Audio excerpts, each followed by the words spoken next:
चलो, last lecture में हम लोगों ने स्ट्रक्चर देखा था एटीट्यूड का, स्ट्रक्चर ऑफ एटीट्यूड, है ना। उसमें मैंने आपको बताया था कि स्ट्रक्चर कैसा होता है। तो ये होती हैं आपकी वैल्यूज होती हैं, है ना। वो पॉजिटिव, बहुत स्ट्रॉन्ग पॉजिटिव हो सकती हैं आपकी वैल्यूज, है ना, उसको लेकर के स्ट्रॉन्ग नेगेटिव भी हो सकती हैं, है ना। इसको मैंने आपको समझाया था, यहाँ पे बताया था कि ये पॉजिटिव इवेल्युएशन है, इसको ले लेते हैं अपन। किसी भी चीज़ को लेकर के आपका पॉजिटिव इवेल्युएशन है, किसी भी चीज़ को लेकर के आपका नेगेटिव इवेल्युएशन है, ठीक। मैंने आपको क्या बताया था, यहाँ पे ये क्या हो जाएगा, पॉजिटिव भी है नेगेटिव भी है ना, दोनों चीज़ है। मतलब ये क्या हो गया, या तो न्यूट्रल है ना, या तो आप कंफ्यूज हो, मतलब एम्बीवेलेंट है, एम्बीवेलेंट आपका एटीट्यूड है ना। यहाँ पे रहोगे अगर आप इधर पे, और एक यहाँ पे ले लेते हैं, ये मैंने आपको बताया था, ये है, ये इस तरफ हो तो मतलब आप स्ट्रॉन्ग नेगेटिव हो, है ना, स्ट्रॉन्ग नेगेटिव हो। इस तरफ हो आप तो आप क्या हो, स्ट्रॉन्ग पॉजिटिव हो, है ना। ये स्ट्रॉन्ग पॉजिटिव है, ये स्ट्रॉन्ग नेगेटिव है। यहाँ पे है, ये न्यूट्रल है। आप बताओ, आपका एटीट्यूड कभी न्यूट्रल होना चाहिए क्या? न्यूट्रल एटीट्यूड नहीं होना चाहिए।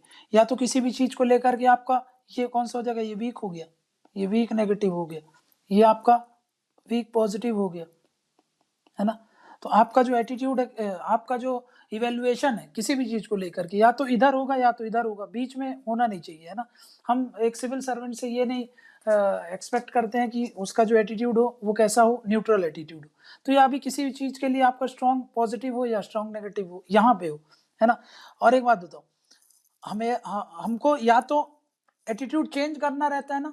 जब हम एटीट्यूड चेंज करते हैं, एक बात समझना, जब हम एटीट्यूड चेंज करने की बात करते हैं तो हम क्या करते हैं, हम यहाँ से यहाँ ट्रैवल करते हैं, एक एंड से दूसरे एंड तक, है ना। भाई किसी का अगर आपको चेंज करना है एटीट्यूड, या तो उस व्यक्ति का, सामने वाले व्यक्ति का किसी भी चीज को लेकर के पॉजिटिव एटीट्यूड होगा या नेगेटिव एटीट्यूड होगा।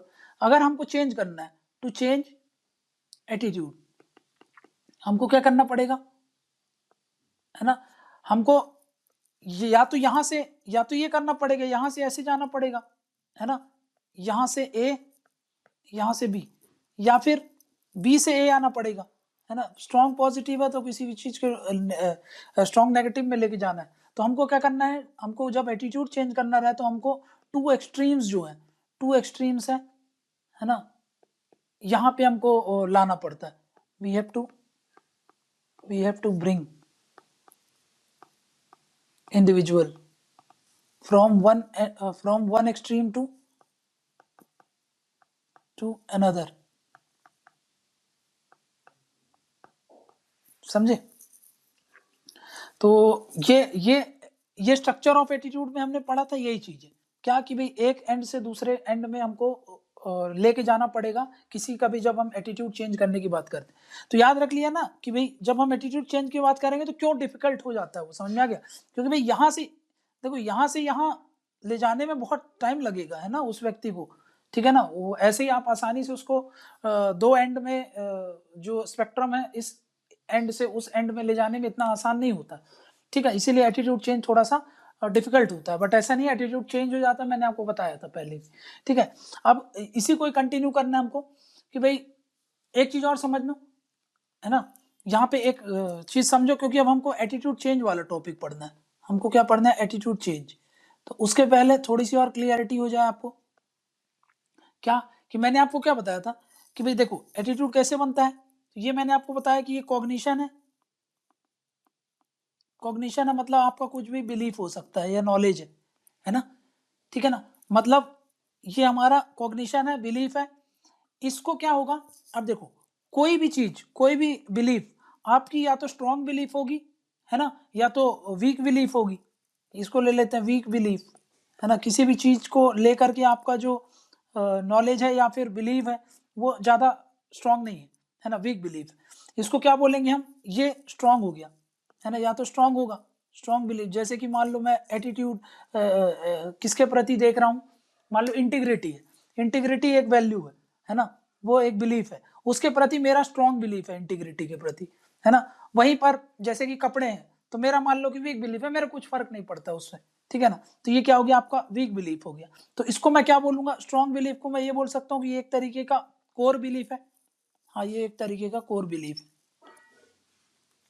और वीक बिलीफ क्या हो जाएगा, वीक बिलीफ एक तरीके का पेरिफेरल बिलीफ है, पेरिफेरल बिलीफ, है ना। कोर मतलब क्या होता है, जैसे ये है, ये कोर मतलब एसेंस है जो सबसे इंपॉर्टेंट, ये सबसे इंपॉर्टेंट चीजें होंगी।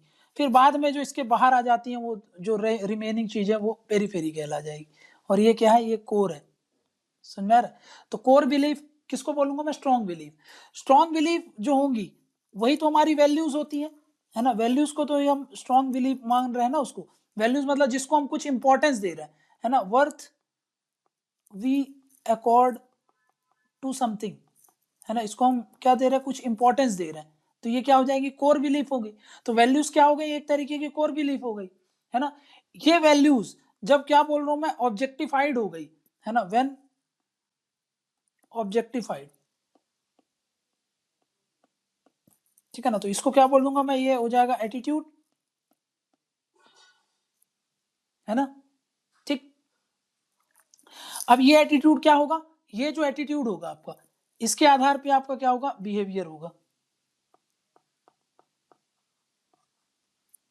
ठीक। समझ में क्या बोल रहा मैंने, ठीक। अब ये वैल्यूज में एक चीज यहाँ पे देखना, वैल्यूज कब बनती है, कोई भी बिलीफ वैल्यूज कब बनती है, कोई भी बिलीफ जो होती है वैल्यूज तब बनती है जब इसमें क्या होता है, इमोशंस हमारे ऐड हो जाते हैं, है ना, इमोशंस ऐड होते हैं। डायग्राम रट्टा मार लेना, ठीक है, बहुत इंपॉर्टेंट डायग्राम है, इससे सबसे बहुत जगह हेल्प करेगा आप। ये स्ट्रॉन्ग बिलीफ है जब इस बिलीफ में हमने इमोशंस को अटैच कर दिया, इमोशंस को अटैच करने के बाद हमको क्या मिल रहा, वैल्यूज। ये वैल्यूज जब ऑब्जेक्ट से हम लिंक कर दिए तो उसको क्या बोलेंगे, एटीट्यूड। एटीट्यूड के ही आधार पर आपका बिहेवियर होगा। बट इस बिहेवियर में एक और फैक्टर ऐड हो जाता है, क्या वो है, सरकमस्टांसेस या सिचुएशन, या सिचुएशन, ठीक। तो ये जो सरकमस्टांसेस और सिचुएशन है इसके आधार पर फिर आपका ह्यूमन बिहेवियर होगा। वहीं पर ये एटीट्यूड को शेप करने के लिए आपका एक और बिहेवियर लगता है। ये कौन सा बिहेवियर है आपका, ये आपका बिहेवियर है प्रीवियस जो आपका एक्सपीरियंस रहा होगा, पास्ट एक्सपीरियंस। इसको समझो क्या बोल रहा हूं मैं। अभी ये डायग्राम, इसके बाद आपका डायग्राम कंप्लीट हो गया एटीट्यूड वाला, है ना। तो ये अभी इसको समझा रहा हूं आपको मैं, ये जो कैसे आ गया, है ना, ये चीजें जो है, ये जो बनाया मैंने इसको नेक्स्ट डायग्राम में समझा रहा हूँ। अभी क्या है आपको समझना है कि ये आपका बिलीफ है। बिलीफ को मैंने क्या किया, दो पार्ट में डिवाइड कर दिया, एक होगी कोर बिलीफ, एक होगी आपकी पेरिफेरल बिलीफ। कोर बिलीफ मतलब स्ट्रॉन्ग बिलीफ, वीक बिलीफ मतलब पेरिफेरल बिलीफ। ये जो स्ट्रॉन्ग बिलीफ्स हैं इन्हीं में जब हमारे इमोशंस अटैच हो जाते हैं तो वो क्या कहलाते हैं, वैल्यूज। वैल्यूज कुछ भी हो सकती है, ऑनेस्टी, इंटीग्रिटी, है ना, ये सब चीजें क्या है, लिबर्टी, इक्वालिटी, फ्रेटर्निटी, ये सब वैल्यूज। इनको जब मैं उसको ऑब्जेक्ट की तरह देखने लगूंगा और ऑब्जेक्ट के प्रति, उस ऑब्जेक्ट के प्रति मेरा नॉलेज क्या है, मेरा इमोशंस क्या है, मेरे बिहेवियर क्या होंगे, तो वो क्या हो जाएगा, एटीट्यूड हो जाएगा। तो क्या बोल रहा हूं मैं, वैल्यूज को जब हमने क्या कर दिया, ऑब्जेक्टिफाई कर दिया, तो वो क्या हो गया, एटीट्यूड हो गया। एटीट्यूड से हमको क्या मिलता है, बिहेवियर मिलता है। लेकिन उसमें एक रोल प्ले करता है कौन, सरकमस्टांसेस और सिचुएशन। वहीं पर ये एटीट्यूड शेप करने में एक और चीज प्ले करता है, वो है हमारा बिहेवियर, है ना। ये कौन सा, ये पास्ट बिहेवियर है, और ये कौन सा, प्रेजेंट बिहेवियर, है ना। प्रेजेंट में हम क्या बिहेवियर कर रहे हैं, प्रेजेंट बिहेवियर। इसी चीज को समझा रहा हूं मैं आप, ठीक है। यहाँ पे देखो मैं क्या बोल रहा हूँ, ये है आपका एटीट्यूड। एटीट्यूड तीन चीजों से होकर के, इसको CAB बताया था मैंने आपको, कॉग्निशन, है ना, अपना नॉलेज क्या है उसके प्रति, उसके हिसाब से आपका एटीट्यूड तैयार होता है। दूसरा इमोशंस, इमोशंस मतलब अफेक्शन वाला पार्ट, ये कॉग्निशन वाला पार्ट। बिहेवियर मतलब पास्ट एक्सपीरियंस आपका क्या रहा है, पास्ट एक्सपीरियंस, है ना। जैसे कि एग्जांपल देता हूं, और यहाँ पे आपको उसके बाद आपका क्या मिलेगा, उसके बाद आपको जो मिलेगा वो हो जाएगा आपका बिहेवियर। देखो यहाँ पे समझना, ये दोनों तो क्लियर है, आप इस पे दिक्कत जाएगी आपको कि भाई यहाँ पे भी बिहेवियर है, यहाँ पे भी बिहेवियर। मैं ये बोल रहा हूँ कि पास्ट एक्सपीरियंस के आधार पर आपका प्रेजेंट का बिहेवियर तय होता है, ऐसा होता है क्या, प्रेजेंट बिहेवियर, हाँ होता है। देखो जैसे कि एग्जांपल देता हूँ, ठीक है, जैसे कि चालान कट जाता है आपका, पास्ट एक्सपीरियंस में आप यहाँ से जा रहे हो, आपका चालान कट गया, ठीक है। अब मान लो कि आज आपका चालान कट गया, अब 2 दिन बाद फिर आप जा रहे हो, तो आपके बिहेवियर में चेंज हो जाएगा कि नहीं? पास्ट एक्सपीरियंस, पास्ट में आपका बिहेवियर क्या था कि आप हेलमेट नहीं लगा रहे थे, इसलिए आपका क्या हुआ? चालान कट गया। बट आज प्रेजेंट बिहेवियर आपने पास्ट में ये चीज सीख ली कि भाई अगर मैं ऐसा बिहेव करूंगा, बिना हेलमेट लगा करके चलूंगा, या फिर मैंने बिना हेलमेट लगा करके चला था तो मेरा चालान कट गया था, तो इस हिसाब से आपका प्रेजेंट का बिहेवियर शेप होगा कि नहीं होगा? हाँ, प्रेजेंट का बिहेवियर शेप होता है, ठीक है ना। तो ये याद रख लेना कि भाई क्या होता है, पास्ट का जब मैं बिहेवियर बात करूंगा वो भी, इसीलिए मैं आपको बोल रहा था कि CAB तीनों इन्फ्लुएंस करते हैं हमारे बिहेवियर को, है ना, ये इन्फ्लुएंस करते हैं हमारे बिहेवियर। बट ये बिहेवियर एक चीज से और आपका अफेक्ट होता है, जिसको मैं क्या बोल रहा हूँ, यहाँ पे एक चीज और ऐड हो जाती है, कौन सी? सिचुएशन, है ना। जैसे कि मैंने आपको बताया ना कि आप किस सिचुएशन में हो, वो डिपेंड करता है। जैसे मैंने आपको एग्जांपल दिया था ऑफिस के कल्चर का, आपका एटीट्यूड हो सकता है कुछ और हो, लेकिन ऑफिस में आपका बिहेवियर कुछ और होता है ना, वहां पे आपसे कुछ एक्सपेक्ट किया जाता है, वैसा आप बिहेव करते हो, ठीक है। तो ये चीज याद रख लेना। अब एक बात आता है, ये पास्ट एक्सपीरियंस है ना आपका, ये पास्ट एक्सपीरियंस जब एकदम नया एटीट्यूड होगा, है ना, जब आपका देखो, अब ये आपका ओल्ड एटीट्यूड है, ओल्ड एटीट्यूड, और ये है आपका न्यू एटीट्यूड, न्यू एटीट्यूड, ठीक। ओल्ड एटीट्यूड है और न्यू एटीट्यूड। एक बात बताओ कि यहां पर एटीट्यूड मैंने आपको बताया ना 2 तरीके का, यहां पे समझो इसको, यहां पे क्या बोल रहा हूं, एटीट्यूड जो है, एटीट्यूड आपका 2 तरीके से हो सकता है। एक को मैं क्या बोल रहा हूं, आपका प्रेजेंट का एटीट्यूड क्या है आपका, है ना, आप अभी, और मान लो कि चेंज होने वाला है, जो आपका न्यू एटीट्यूड आने वाला है। तो एक बात बताओ उसमें, ठीक है, प्रेजेंट एटीट्यूड जैसे कि मान लो कि भाई आज आपका नजरिया कास्ट के प्रति क्या है, डाउरी के प्रति क्या है। न्यू में मतलब जब आपको चेंज कर दिया जाएगा तब आप इंटर कास्ट को प्रमोट करने लगोगे, इंटर रिलीजन मैरिज को प्रमोट करने लगोगे, तो ये न्यू एटीट्यूड होगा। तो ये प्रेजेंट से लेकर के न्यू में जाने के लिए मैं आपको बोल रहा हूँ, तो ये आपका न्यू एटीट्यूड होगा। तो एक बात बता, प्रेजेंट एटीट्यूड जब था आपके पास, तो आपके पास क्या था, आपके पास भाई उस समय जो भी सिचुएशन एग्जिस्ट हो रही थी उस सबका नॉलेज था आपके पास, मतलब आपके पास क्या था, कॉग्निशन भी था, आपके पास अफेक्शन भी था, और आपका पास पास्ट का बिहेवियर भी था, मतलब पास्ट का एक्सपीरियंस भी था, तीनों चीज थी। लेकिन जब न्यू एटीट्यूड, है ना, जब न्यू एटीट्यूड आएगा, जैसे मान लो कि अब भी मैंने आपको बताया, तो आपके पास नॉलेज तो आ जाएगा, अफेक्शन भी आप डेवलप कर लोगे, लेकिन आपके पास क्या नहीं रहेगा। अब सोचो आप अभी अभी आपने नया एटीट्यूड चेंज किया है, तो आपके पास पास्ट एक्सपीरियंस रहेगा क्या इस चीज का? नहीं रहने वाला है। तो ये जो बिहेवियर होगा ये नहीं रह जाता, समझा गया। तो याद रख लेना, जैसे कि एग्जांपल लो, इसका एग्जांपल लो, कोविड 19 अभी अभी तो आया है, पहले क्या था, कोविड 19 नहीं था, तो आपके पास क्या पास्ट एक्सपीरियंस रहा कभी कोविड 19 का? तो नहीं था, है ना। तो भाई यहाँ पर अभी अभी तो लोगों में ये सोशल डिस्टेंसिंग को लेकर के, हाइजीन्स को लेकर के, ठीक है, और जो ये मतलब जो साफ सफाई होती है उन सब चीजों को लेकर के, तो ये सब चीजें फर्स्ट टाइम आई है ना, तो ये फर्स्ट टाइम एक्सपीरियंस हुआ कि नहीं आपका? फर्स्ट टाइम एक्सपीरियंस, तो उस हिसाब से आपका नया एटीट्यूड डेवलप हुआ कि नहीं हुआ? ठीक है ना, तो आपका नया एटीट्यूड चेंज हो गया, मतलब जो पुराना एटीट्यूड था वो आपका डेवलप हो गया, आप साफ सफाई के प्रति, ठीक है, और जो सोशल डिस्टेंसिंग है, हाइजीन्स है, इन सब के प्रति आपका एटीट्यूड क्या होगा? फर्स्ट टाइम एक्सपीरियंस है। तो न्यू एटीट्यूड में क्या होता है, हमेशा कॉग्निशन अफेक्ट हुआ रहता है, लेकिन पास्ट एक्सपीरियंस नहीं रहता, मतलब बिहेवियर पार्ट जो होता है पास्ट का वो लैक करता है, ठीक है। वहीं पर जो प्रेजेंट एटीट्यूड है, मतलब जो पुराना वाला एटीट्यूड है जिसमें से आप चेंज हुए होगे, उसमें क्या होगा, कॉग्निशन भी होगा, अफेक्ट भी होगा, बिहेवियर भी। तो अब बताओ, सबसे ज्यादा इंपॉर्टेंट तो होता है आपका एक्सपीरियंस, है ना, एक्सपीरियंस के ही आधार पर तो हम अपने फ्यूचर चीजों को डिटरमाइन करते हैं या प्रेडिक्ट करते हैं, है ना। तो वही मैं बोल रहा हूँ कि यहां से यहां बदलने में आपको ये चीजें चेंज करनी पड़ती है, पास्ट बिहेवियर आपका जो था उसको ही, उसके प्रति ही हमको चेंज लाना है ना। तो ये डिफिकल्ट हो जाता है थोड़ा सा, ठीक है ना, इसीलिए ये काफी डिफिकल्ट होता है जब हम एटीट्यूड चेंज की बात करते हैं। तो एटीट्यूड चेंज की जब हम बात करते हैं तो क्या होता है कि भाई वहां पर हम जो पास्ट एक्सपीरियंस है उसको भी चेंज करने की बात करते हैं, लेकिन पास्ट एक्सपीरियंस कैसे चेंज होगा? आपने समय में इतना साल दिया है, 40-50 साल आप उन सब चीजों को कर लिए, और फिर अचानक से आपका एटीट्यूड कैसे चेंज होगा? यही तो रीजन है कि जिसके कारण ये जो बड़ी बड़ी स्कीम्स होती है गवर्नमेंट की, इंप्लीमेंट नहीं हो पाती।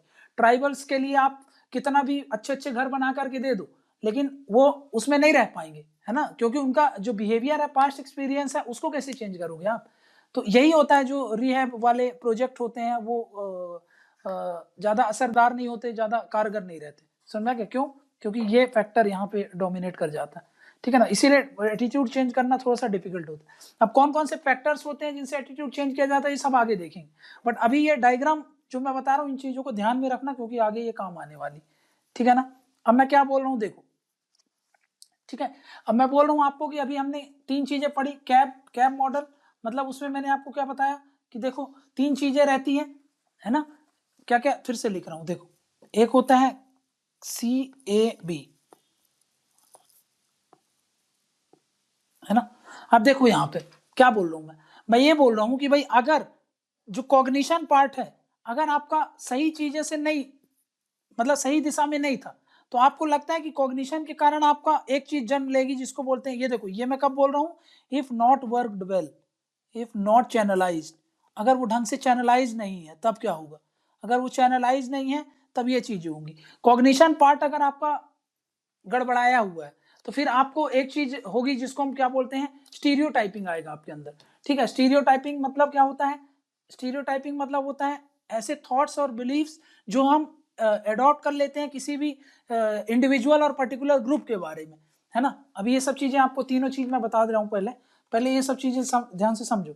क्या बोल रहा हूँ मैं कि भाई अगर कॉग्निशन पार्ट, है ना, अगर वो ढंग से नहीं काम किया, मतलब अगर रॉन्ग दिशा में चला गया, तो क्या चीज जन्म लेगा, जिसको हम बोलते हैं क्या, स्टीरियोटाइपिंग,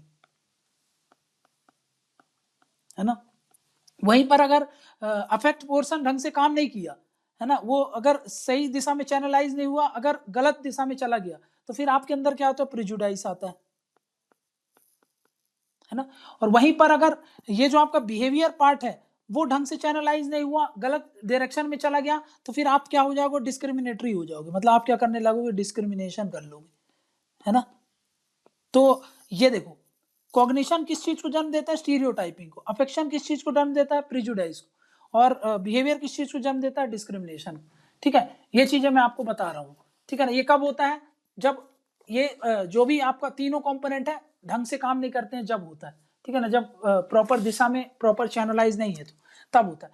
अब स्टीरियोटाइपिंग और प्रिजुडाइज में क्या डिफरेंस है, देखो, स्टीरियोटाइपिंग क्या होता है, ये थॉट्स होते हैं या बिलीव्स होते हैं जो हम क्या करते हैं, अडॉप्ट कर लेते हैं एक स्पेसिफिक टाइप के लोगों के प्रति या ग्रुप के प्रति, है ना। ये वास्तविकता से परे होते हैं, है ना, ये ट्रू जो रियलिटी होती है उसको रिफ्लेक्ट नहीं करते। ये क्यों होता है, क्योंकि हम किसी भी चीज को ओवर जनरलाइज कर देते हैं, है ना, या फिर हमारे पास इनकम्प्लीट इंफॉर्मेशन होती है। समझा क्या, तो जैसे कि मैं एक एग्जांपल देके समझाता हूँ आपको, जैसे कि ऐसा बोला जाता है कि जो बिहारी होते हैं वो मैथ्स में बहुत तेज होते हैं, मतलब हम बोल देते हैं कि अगर वो बिहारी है तो मैथ्स में तेज ही होगा, तो ये हमने क्या कर दिया, ओवर जनरलाइजेशन कर दिया। समझा क्या, जैसे बंगाली है तो वो आर्ट में अच्छे होंगे ही होंगे, ऐसा हम लोग बोल, बंगाली है तो फुटबॉल खेलेगा ही खेलेगा, ठीक है ना, तो ये ओवर जनरलाइजेशन हो गया। अफ्रीकन्स को देख लेते हैं तो हमारे अंदर दिमाग में ये आ जाता है कि भाई ये ड्रग्स में इन्वॉल्व होगा, है ना, ये पेडलिंग में इन्वॉल्व होगा, ह्यूमन ट्रैफिकिंग में इन्वॉल्व होगा, प्लस इसके अंदर लो हाइजीनिक होगा ये, है ना। फिर ये भी हम स्टीरियोटाइपिंग करते हैं कि जो भी, जैसे कि हॉलीवुड में जो विलेंस होते हैं वो सब रशियंस होते हैं, ठीक है ना, ठीक है। तो ये सब चीजें जो हम ओवर जनरलाइज कर लेते हैं ना, किसी भी चीज के प्रति हम एक थॉट बना लेते हैं या बिलीव बना लेते हैं, उसको क्या बोल देते हैं हम, स्टीरियोटाइपिंग। तो स्टीरियोटाइपिंग क्या है, एक तरीके के थॉट्स है, बिलीव्स है, किसके प्रति, ये किसके प्रति होता है, टूवर्ड्स इंडिविजुअल या फिर ग्रुप ऑफ इंडिविजुअल, या फिर ग्रुप बोल लो, ऐसा सिंपल, ग्रुप, किसी भी ग्रुप के प्रति, है ना। ये मैं बताया ना कि ये ऐसे थॉट्स एंड बिलीव्स हैं जो कि वास्तविकता से परे होते हैं, है ना, बट क्या होगा, हम उनको मान के चलते हैं कि भाई, ओवर जनरलाइज कर लेते हैं और उनको मान के चलते हैं कि भाई ये सब सही है, लेकिन ये क्या होता है, इनकम्प्लीट इंफॉर्मेशन के कारण, ओवर जनरलाइजेशन के कारण हम ऐसा करते हैं। इसमें क्या होता है, ओवर जनरलाइजेशन होता है, ठीक है ना, इसमें इनकम्प्लीट इंफॉर्मेशन होती है ना। इन सब चीजों के कारण जब हम क्या करते हैं, एक थॉट्स और बिलीफ बना लेते हैं, उसको क्या बोल देते हैं हम, स्टीरियोटाइपिंग, ठीक है ना। एग्जांपल मैंने आपको बता दिया, सारे बिहारी क्या होते हैं, मैथ्स में तेज है, सारे बिहारी आईएएस बनेंगे, ठीक है, सारे बंगाली होते हैं तो सिंगिंग करेंगे ही करेंगे, आर्ट्स में अच्छे होंगे ही होंगे, अफ्रीकन है तो वो बुरा आदमी ही होगा, ये सब स्टीरियोटाइपिंग है ना, लो हाइजीनिक होगा, ठीक है, ये सब क्या है, स्टीरियोटाइपिंग। वहीं पे अगर मैं आपसे बात करूं प्रिजुडाइज क्या होता है, प्रिजुडाइज होता है प्री जजमेंट ना, किसी भी चीज को लगे पूर्व धारणा हम जो बना के रखें, ठीक है ना, प्री जजमेंट या फिर जो आपका ओपिनियन होता है ना, या फिर forming an opinion,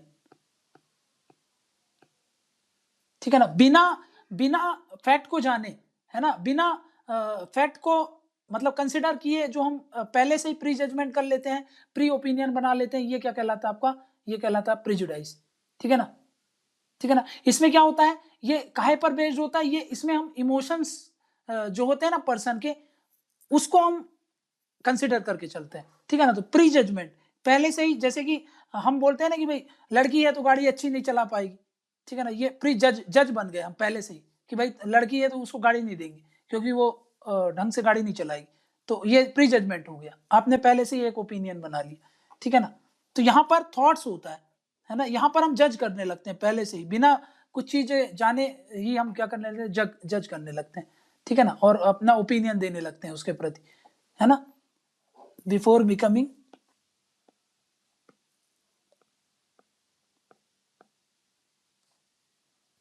aware of relevant facts of the case, ठीक। तो ये क्या होता है, प्रिजुडाइज होता है ना, पहले से ही हम जजमेंटल हो जाते हैं, ठीक है। वहीं पर आपका डिस्क्रिमिनेशन क्या होता है, मतलब ये डिस्क्रिमिनेशन क्या होता है, एक तरीके का बिहेवियर होता है जिसमें हम क्या करते हैं, मेरिट को कंसिडर नहीं करते, उसके आधार पर डिसीजन नहीं लेते, है ना, और हम फेवर या डिसफेवर करते हैं किसी भी पर्सन के प्रति या फिर ग्रुप के प्रति या क्लास या कैटेगरी के प्रति, है ना। तो याद रख लेना इसमें क्या होता है, हम इसमें मेरिट को आधार नहीं लेते हैं और क्या करते हैं, ये एक तरीके का बिहेवियर है जिसमें हम किसी को फेवर या डिसफेवर करते हैं, समझ में गए। इसमें किस चीज को ध्यान में रखना है कि मेरिट को हम कंसिडर नहीं करते हैं, लिख दे रहा हूं, मेरिट को हम कंसिडर नहीं करते हैं, हम क्या करते हैं, फेवर करते हैं, फेवर करेंगे या डिसफेवर करेंगे, है ना, टुवर्ड्स इंडिविजुअल, ग्रुप या फिर कोई भी कैटेगरी के लोग, ठीक है ना। तो यहां पे याद रख लेना, फेवर हो सकता है, डिसफेवर भी हो सकता है, ठीक है ना, मतलब पॉजिटिव डिस्क्रिमिनेशन भी आ जाता है यहाँ, है ना, पॉजिटिव डिस्क्रिमिनेशन जो रिजर्वेशन वगैरह है वो यहीं से आता है ना, तो ये याद रख लेना थोड़ा सा, ठीक। तो ये क्या हो गया आपका कि भाई अगर गड़बड़ी जब होती है आपके और कॉग्निशन पार्ट पर, अफेक्ट पार्ट पे, बिहेवियर पार्ट पे, तो इन सब चीजों को आपका रिफ्लेक्शन है ना, ये आपका रिफ्लेक्शन होगा, ये क्या है, ये तो आपके कंटेंट हो गए, कंटेंट ऑफ एटीट्यूड, है ना, और ये क्या हो जाएगा आपका, ये रिफ्लेक्शन होने लगेगा फिर आपको, है ना, स्टीरियोटाइपिंग, प्रेजुडाइज, डिस्क्रिमिनेशन, ठीक है। तो ये थोड़ा सा दिमाग में रखना, ठीक। तो ये हो गया हमारा स्ट्रक्चर, देख लिया हम लोगों ने। अब देख लेते हैं फंक्शंस ऑफ एटीट्यूड क्या होते हैं, ठीक है। फंक्शंस के बाद एटीट्यूड चेंज आपको समझ में आ जाएगा, ठीक है। फंक्शंस ऑफ एटीट्यूड,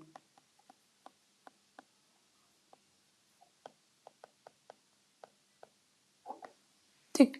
तो मतलब क्या होता है, देखो कि ये एटीट्यूड का हमारे लाइफ में क्या इंपॉर्टेंस होता है, इस चीज को हम इसमें देखते हैं, ठीक है ना। फंक्शंस का मतलब क्या होता है कि भाई ये क्या रोल प्ले करता है हमारे जीवन में, ठीक है। तो इसमें पहला होता है नॉलेज फंक्शन, नॉलेज फंक्शन, ठीक। दूसरा होता है यूटिलिटी, तीसरा होता है ईगो डिफेंस, चौथा होता है वैल्यू एक्सप्रेशन। अब इनको वन बाय वन करके समझते हैं, ठीक। क्या क्या बोल रहा हूं मैं आपसे, मैं ये बोल रहा हूं कि भाई एटीट्यूड अगर आपके अंदर है तो उसका इंपॉर्टेंस क्या हो जाता है, वो क्या रोल प्ले करता है आपकी लाइफ में, है ना, ये चीजें हमको समझना है कि एटीट्यूड का क्या इंपॉर्टेंस हो जाता है या फिर उसका क्या रोल होता है आपके में लाइफ में, इसको हम क्या बोल देते हैं, फंक्शन ऑफ एटीट्यूड, ठीक है। अब इसमें ही आपको वन बाय वन करके समझना है, जिसको मैं पहला बोल रहा हूं कि भाई पहला सबसे सरल है जो वैल्यू एक्सप्रेशन, है ना, वैल्यू एक्सप्रेशन देखते हैं। वैल्यू एक्सप्रेशन मतलब क्या, वैल्यू एक्सप्रेशन मतलब कि भाई ये जो एटीट्यूड होता है ना, हमको हेल्प करता है हमारा जो वैल्यूज होते हैं उनको एक्सप्रेस करने में, है ना। जैसे कि हम किसी व्यक्ति से जब मिलते हैं तो हमारे क्या थॉट्स हैं किसी चीज को लेकर के, हमारा उसको हम क्या करते हैं उस व्यक्ति से शेयर करते हैं। तो इससे क्या हो रहा है, हम अपना एक्सप्रेशन कर रहे हैं ना अपनी वैल्यूज का दूसरे व्यक्ति से। जैसे कि भाई हम बोलेंगे कि भाई उसको व्यक्ति को ईमानदार रहना चाहिए, उसके अंदर इंटीग्रिटी रहनी चाहिए, तो ये क्या है, हम बात करते हैं ना कि भाई मेरे को ऐसा व्यक्ति चाहिए, लड़कियां बोलेंगी मेरे को ऐसा लड़का चाहिए, लड़के बोलेंगे मेरे को ऐसी लड़की चाहिए, तो ये क्या है, वो एक तरीके का एक्सप्रेशन हो गया। तो मतलब आपका एटीट्यूड जो होता है वो हेल्प करता है आपके वैल्यूज को एक्सप्रेस करने के लिए दूसरों के प्रति। जब आप कन्वर्सेशन करते हो तो उसमें से आप क्या करते हो, आपके जो वैल्यूज होते हैं उनको आप दूसरों से शेयर करते हो, है ना, एक्सप्रेस करते हो। तो इसी को हम क्या बोल रहे हैं, वैल्यू एक्सप्रेशन का माध्यम होता है एटीट्यूड, है ना। वैल्यूज तो एक्सप्रेस तभी होंगे ना जब आपका, अब सोचो उस वैल्यू के प्रति आपकी नॉलेज क्या है, इमोशंस क्या है, पास्ट एक्सपीरियंस क्या रहा है, उसी के आधार पे ही तो आप शेयर करोगे ना अपने वैल्यूज, है ना। तो इसीलिए ये क्या होता है, इंपॉर्टेंट हो जाते हैं, है ना। ये अब ये जो जब आप वैल्यू एक्सप्रेस करोगे तो आपको नहीं लगता है कि आपकी आइडेंटिटी को भी शेप करने में इनका रोल हो जाएगा। जैसे ही आप वैल्यू एक्सप्रेस करोगे सामने वाले की, तो वैसे ही आपकी छवि बनेगी सामने वाले के प्रति, है ना। तो इसलिए हम ये बोलते हैं कि value also helps to establish our identity, है ना। तो for both our self also and for others also, ठीक है ना। तो ये बात याद रख लेना। तो क्या बोल रहा हूं मैं यहाँ पे, हेल्प्स टू स्टैब्लिश आइडेंटिटी। ये आइडेंटिटी स्टैब्लिश करने के लिए, आइडेंटिटी काहे के लिए, अपने लिए भी, आवरसेल्फ भी, और सामने वालों के प्रति भी, फॉर अदर्स के लिए भी। समझा गया। तो ये क्या होगा, वैल्यू एक्सप्रेशन होगी। समझा गया, क्लियर है। नेक्स्ट क्या बोल रहा हूं, ईगो डिफेंसिव। ईगो डिफेंसिव मतलब क्या होता है, अपनी जो सेल्फ स्टीम है ना उसको जस्टिफाई करने के लिए ये चीजें होती है, ताकि आपको गिल्टी फीलिंग ना हो, ये सब चीजें ना लगे। जैसे कि कई चीजें आपको नहीं मिलती है, तो फिर वो वाला कंसेप्ट पड़ा है ना, अंगूर खट्टे हैं, तो फिर आप उसको ये मान लोगे कि यार मेरे को तो पसंद ही नहीं है, ठीक है ना। तो वो एक जो एटीट्यूड का जो एक ईगो डिफेंसिव का रोल हो जाता है वो बढ़ जाता है उस केस में। समझ में आ रहा है कि भाई जैसे कि मान लो आपको जीन्स चाहिए, है ना, जीन्स चाहिए, अब आपको मिल नहीं रहा है वो, तो आप क्या बोलोगे, यार ठीक है मेरे को पसंद ही नहीं था वो, ठीक है ना। तो ये क्या हो गया, एक तरीके के आपको अपने आप को सेल्फ स्टीम को बचाने के लिए, अपने सेल्फ स्टीम को प्रोटेक्ट करने के लिए हेल्प करता है वो, ठीक है ना। तो ये क्या बोलते हैं इसको, refers to holding attitude that protects our self esteem, है ना। या फिर क्या होता है, या फिर हम कई चीजें कई बार गलत कर देते हैं, उस चीज को जस्टिफाई करने के लिए भी होता है। जैसे जस्टिफाई करता है हमारे एक्शन को, जस्टिफाइज आवर एक्शन, है ना। मान लो कुछ एक्शन है ना, उस एक्शन को आपने कर दिया और आपको मान लो कि गिल्टी फील हो सकता है, लेकिन अगर आपका एटीट्यूड उस हिसाब से सेफ हुआ होगा तो फिर आपको गिल्टी फील नहीं होगा, आपको वो जो एक्शन है वो जस्टिफाइड लगेगा। तो ये क्या हो जाएगा आपका, ये हो गया आपका ईगो डिफेंसिव वाला रूल, है ना। मतलब अपने आप को संतुष्ट करने के लिए एटीट्यूड का होना जरूरी हो जाता है। नेक्स्ट क्या बोल रहा हूँ, यूटिलिटी फंक्शन। यूटिलिटी फंक्शन मतलब क्या होता है, यूटिलिटी फंक्शन मतलब होता है, जैसे कि मैं यहाँ पे आपको बता रहा हूँ कि मान लो कि आप व्यक्ति हो, है ना, आप सोसाइटी में सरवाइव कर पाओ, ये एक रोल प्ले करता है ना। जैसे कि मान लो कि आप फ्लेक्सिबल नहीं हो, है ना, आप फ्लेक्सिबल नहीं हो किसी भी चीज को लेकर के, एक्सट्रीम में हो, तो आप देखो आपको लगता है कि आप सोसाइटी में इतनी सारी सिचुएशन होती है दिन ब दिन, है ना, जीवन में इतनी सारी सिचुएशंस आती है, इतनी सारी डिफिकल्टी आती है, तो आप उन चैलेंजेस को फेस कैसे कर पाओगे, है ना, नहीं कर पाओगे ना। तो इसीलिए क्या होता है, अगर आपका एटीट्यूड है ना, एटीट्यूड है, तो आप क्या करोगे, समाज में जो चैलेंजेस होते हैं, है ना, उसको आप क्या कर सकते हो, फेस कर सकते हो, सरवाइव कर सकते हो। दूसरी चीज, सोशल एक्सेप्टेंस आता है आपके अंदर, है ना। जैसे कि भाई आपका एटीट्यूड, मान लो कि भाई सोसाइटी कुछ और चाह रही है, उस हिसाब से आपका एटीट्यूड नहीं है, तो फिर आप क्या उस सोसाइटी में ढंग से रह पाओगे, नहीं रह पाओगे। तो इसीलिए क्या होता है, एटीट्यूड हेल्प करता है हमको, ताकि हम सोशल फंक्शंस को परफॉर्म कर सके, है ना, हम सोशल नॉर्म्स को परफॉर्म कर पाए, ताकि क्या हो, हम सोशली समाज में लोग हमको एक्सेप्ट करें। समझना क्या, तो देखा होगा ना परिवार में लोग क्या कहेंगे, ये बोला जाता है ना कि भाई वो क्या सोचेगा, ये क्या है, ये है यूटिलिटी का कंसेप्ट, है ना। आपका एटीट्यूड ऐसा ही होना चाहिए जैसा सोसाइटी चाहती है, समझ में आ गया? और वो बोलते हैं ना कि भाई वो आप ऐसा बिहेवियर करोगे तो फिर लोग क्या सोचेंगे, है ना? ये क्या है, लोग क्या सोचेंगे क्यों बोल रहे हैं? क्योंकि भाई जो समाज एक्सेप्ट करना चाह रहा है वैसा ही आपका एटीट्यूड होना चाहिए। समझ में आ गया? तो मतलब क्या, यूटिलिटी फंक्शन में दो चीज आपका, एक तो सोशल एक्सेप्टेंस हो गया, सोशल एक्सेप्टेंस, और दूसरा सर्वाइवल ऑफ द पर्सन, है ना?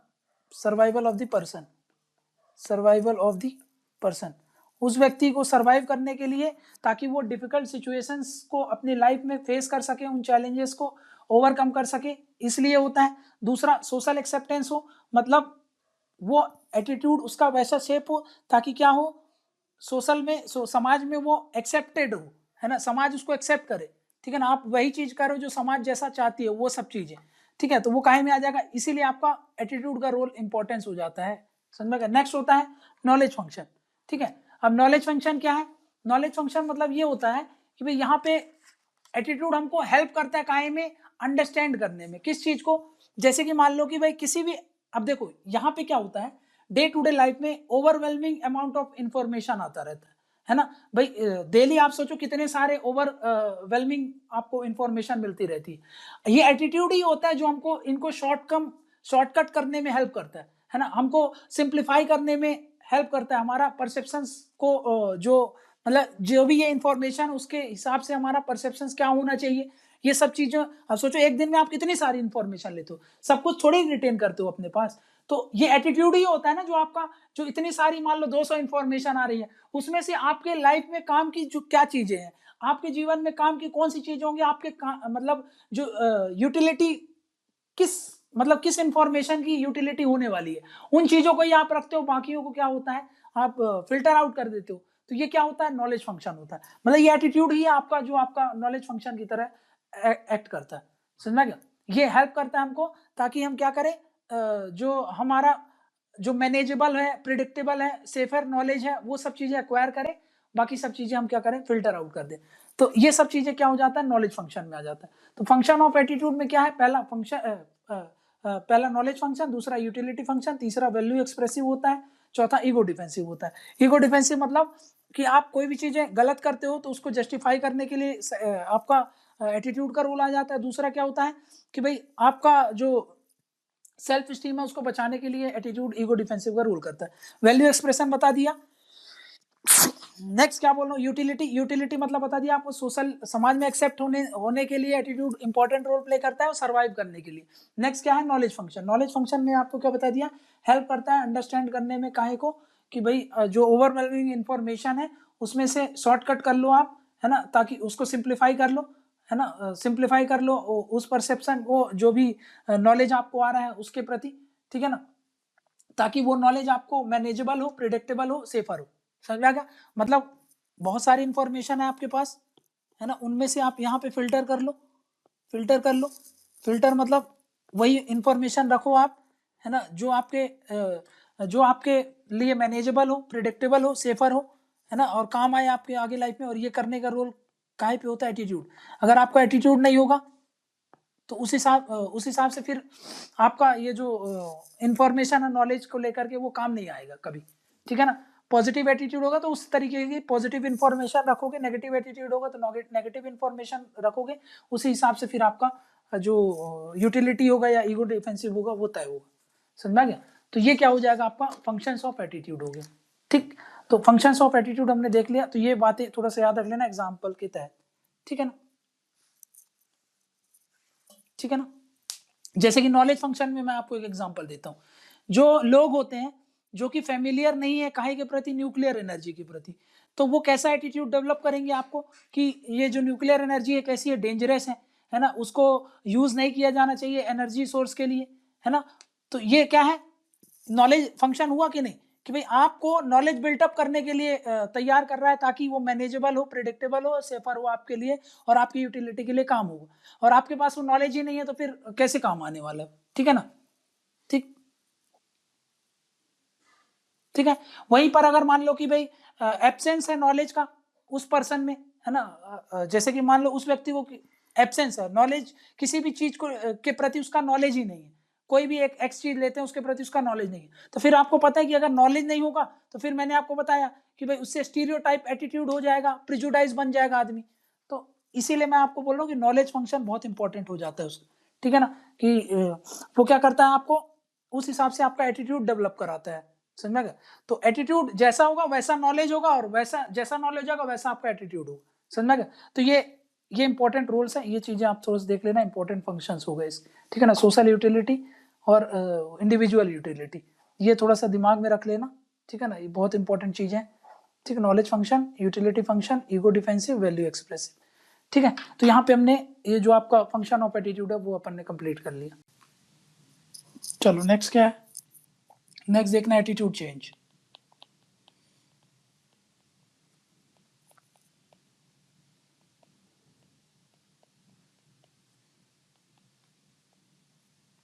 ठीक, एटीट्यूड चेंज करना है, तो मैंने क्या बताया, एटीट्यूड अगर चेंज करना है आपको, है ना, तो यहाँ पर डिफिकल्ट क्या होता है, ओल्ड एटीट्यूड को चेंज करना और न्यू एटीट्यूड को चेंज करना, ठीक है ना। क्या डिफिकल्ट होता है, ओल्ड एटीट्यूड को चेंज करना। न्यू एटीट्यूड में आपके पास पास्ट बिहेवियर्स नहीं रहता। मैं क्या बोल रहा, ये जो एटीट्यूड है, एटीट्यूड क्या बोला, दो तरीके के होंगे, या तो ओल्ड एटीट्यूड आपका, है ना, या तो न्यू एटीट्यूड, न्यू वाला।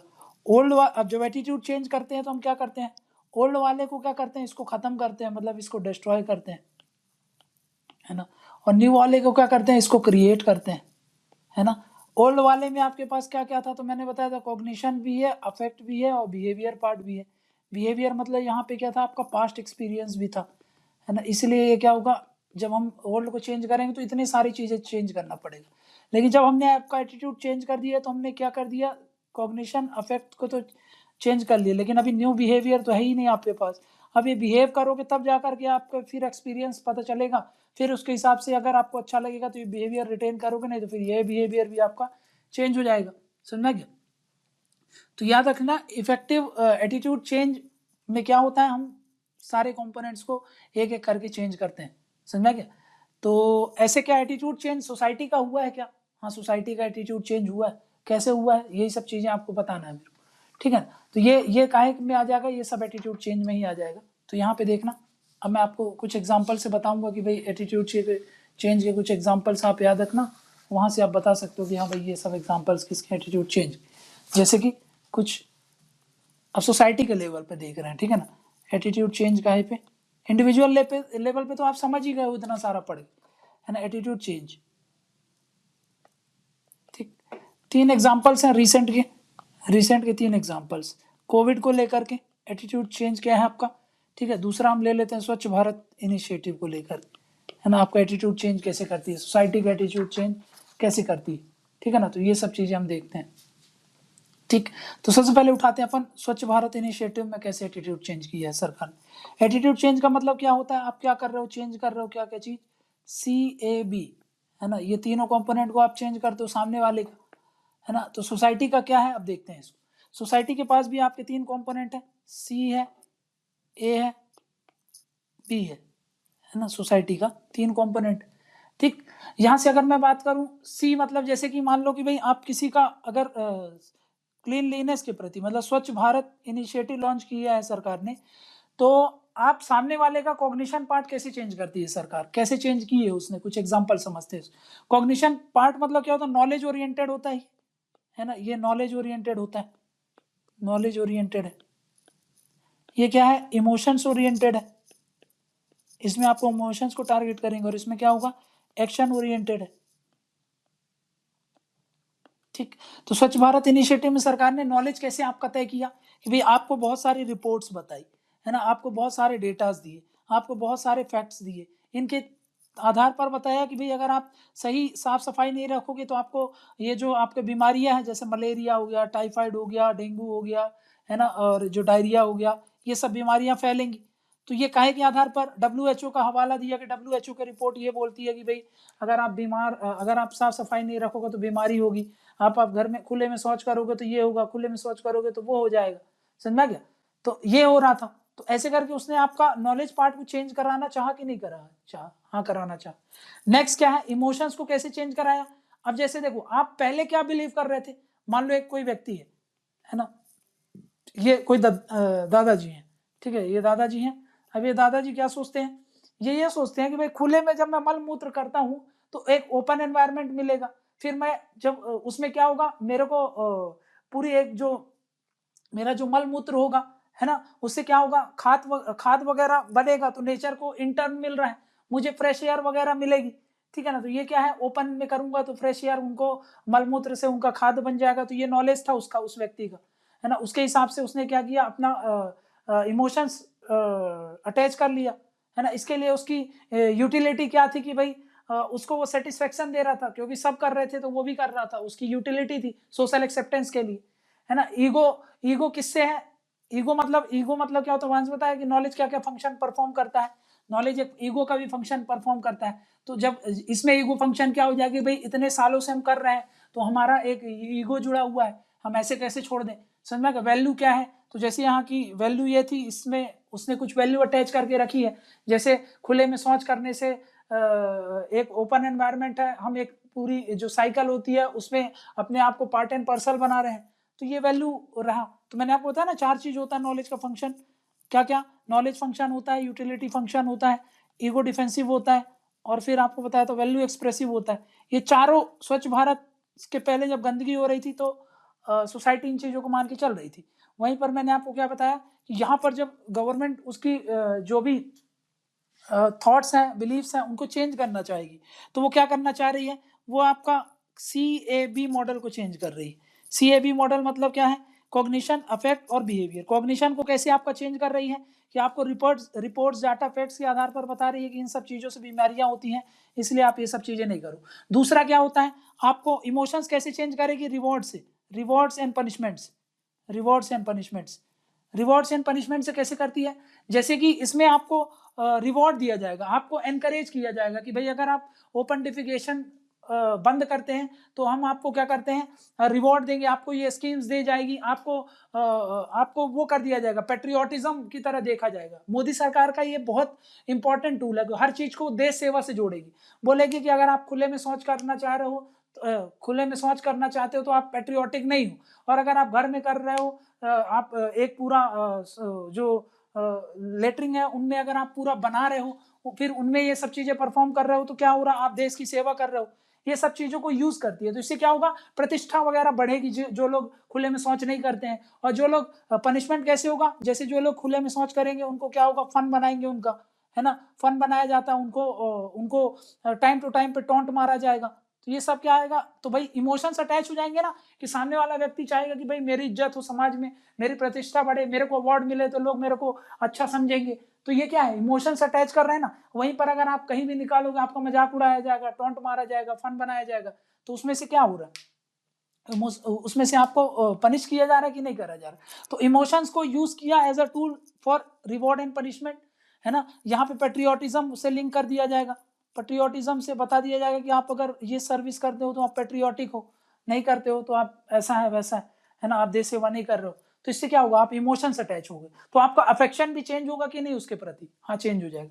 नेक्स्ट क्या बोल रहा हूँ, बिहेवियर, बिहेवियर एक्शन ओरिएंटेड। अब इसको करने के लिए सरकार क्या करती है, देखो जैसे इसको करने के लिए सरकार आपको पैसा देती है ना, ये पैसा आपको देगी, आपको बड़ा पैसा देगी, ताकि आप क्या करो, कंस्ट्रक्ट करो, है ना, कंस्ट्रक्ट करो, क्या जो भी लेटरिन्स वगैरह हैं उनको आप घर में ही कंस्ट्रक्ट करो, पब्लिक टॉयलेट्स के लिए देंगी, इंडिविजुअल के लिए देंगी, है ना, कम्युनिटी के लिए देंगी, है ना, तो इन सब के लिए देंगी, फैसिलिटीज बढ़ाएंगी, है ना, फैसिलिटीज बढ़ाएंगी।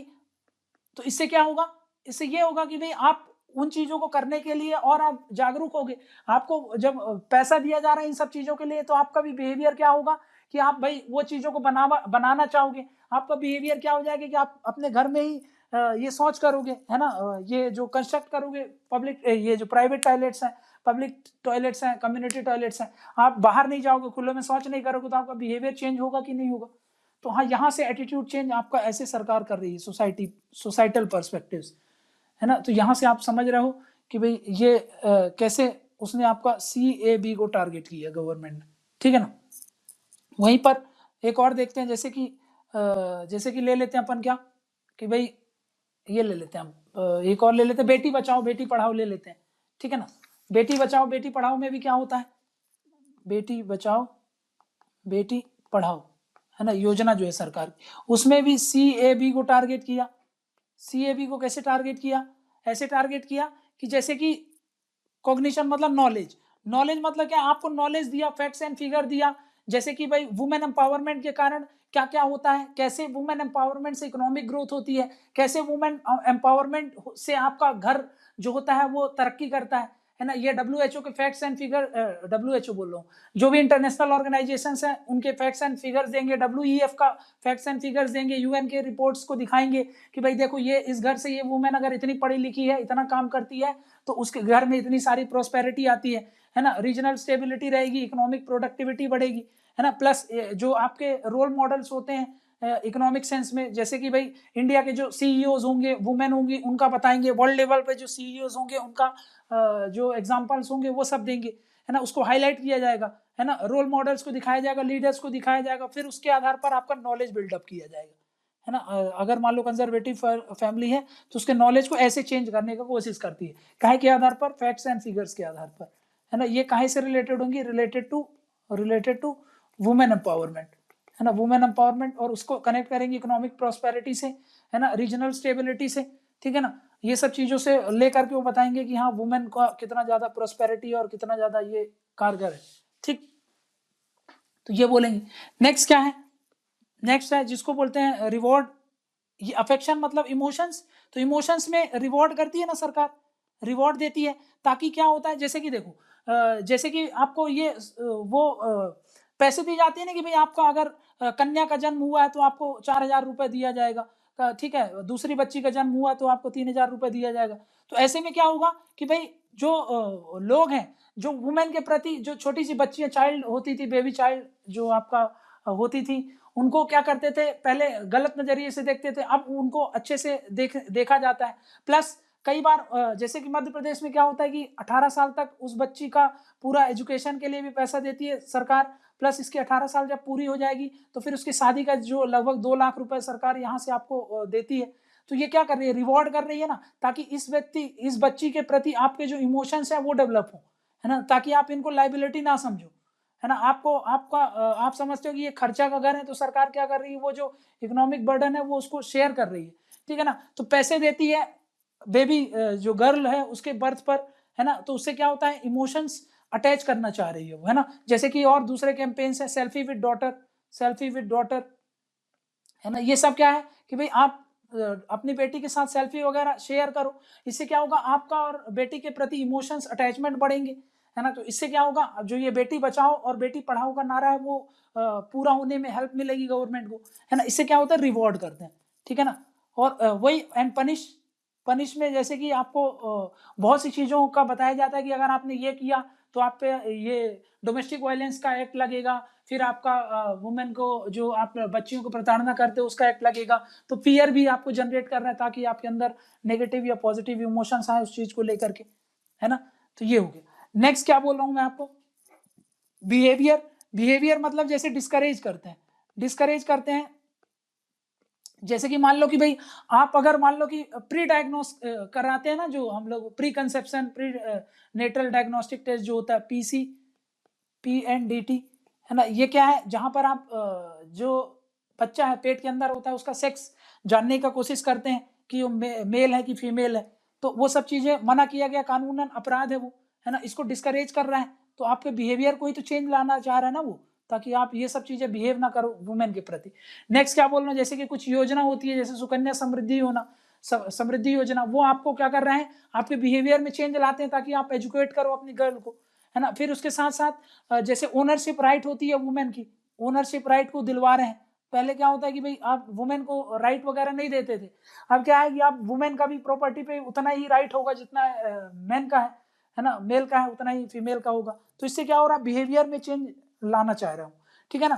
प्लस वुमेन क्या होता है, जो बिहेवियर में एक चीज और बोल सकते हो, जैसे कि ये पंचायती राज का जो चुनाव होता है उसमें आपने देखा ना, वुमेन का रिजर्वेशन दे देते हैं, वुमेन को रिजर्वेशन दे देते हैं। ये क्यों देते हैं, वुमेन को रिजर्वेशन इसलिए दिया जाता है ताकि क्या हो, उससे क्या आए, उससे ये आए कि भाई वो एम्पावर हो ताकि उनके बिहेवियर में चेंज आए, और समाज भी उनके जो बिहेवियर से है उससे अपना बिहेवियर चेंज करे। तो ये सब चीजों करने के लिए क्या होता है, आपका देखो तीनों को टारगेट कर रही है कि सरकार की नहीं, है ना, बेटी बचाओ बेटी पढ़ाओ से। ठीक है ना। तो इससे क्या हो रहा है, आपको उस चीज को बढ़ावा मिलता है। ठीक ऐसे ही आप स्वच्छ भारत में भी बता सकते हो। स्वच्छ भारत मिशन में नॉलेज क्या है कि भाई आपको नॉलेज दिया गया किसके बारे में कि भाई अगर आप जैसे कि साबुन आप यूज करते हो तो क्या होता है, सैनिटाइजर यूज करते हो तो क्या होता है, सोशल डिस्टेंसिंग रखते हो तो क्या होता है, समझ में आ गया। ये सब चीजें नॉलेज पार्ट आपका बिल्डअप कर दिया उसने, है ना। इमोशंस अफेक्शन पार्ट कैसे बिल्डअप किया कि भाई जैसे कि भाई जैसे इस समय आपने देखा होगा कि कोरोना वॉरियर्स के प्रति आपका बोला जाता है कि भाई आप ये जो कोरोना वॉरियर्स हैं उनकी रेस्पेक्ट करो, उनको सम्मान दो, उनका क्योंकि ये क्या होता है दिन रात मेहनत कर रहे हैं, तो उनको क्या करो आप इज्जत दो। बहुत बार उनको रिवॉर्ड्स भी दिए जाते हैं, है ना। तो ये सब क्या इमोशंस है। नेगेटिव जो पॉजिटिव व्यक्ति है, जैसे कोरोना पॉजिटिव व्यक्ति है, उनके प्रति घृणा नहीं करना चाहिए। तो ये सब चीजें सरकार क्या लाना चाह रही है आपके अंदर, अफेक्शन पार्ट को ही तो चेंज करना चाह रही है ना, ठीक है ना। और वहीं पर जो बिहेवियर पार्ट है, बिहेवियर पार्ट में बार बार आपको सोशल डिस्टेंसिंग मेंटेन करने को बोल रही है। ऑफिस जाते हो तो सैनिटाइजर का यूज करो, बार बार आपके बिहेवियर में चेंज ला रही है ना। मास्क लगाओ, बार बार आप कहीं भी निकलते हो तो आपको मास्क लगाने को बोलती है। ये क्या बिहेवियर में चेंज ला रही है। मतलब क्या बोल रहा हूं मैं कि देखो कैसे बड़े बड़े जो सरकार के प्रोग्राम्स होते हैं उनमें वो कैसे आपको 3 चीजों को टारगेट करती है ना। इसको टारगेट करती है, इसको टारगेट करती है और इसको जब हम इन तीनों पार्ट को टारगेट करते हैं तब वो स्कीम्स आपकी सक्सेसफुल होती है। समझा गया। समझा गया कि most of the schemes successful क्यों नहीं हो पाती हैं, उसका मेजर कारण ये होता है क्या कि भाई उसमें क्या करते हैं हम इन चीजों को टारगेट नहीं कर पाते, इसलिए। समझ में गया। तो यहीं से आपका जो चेंज, अब ये चेंज लाते कैसे हैं, है ना। ये चेंज लाते कैसे, एटीट्यूड चेंज,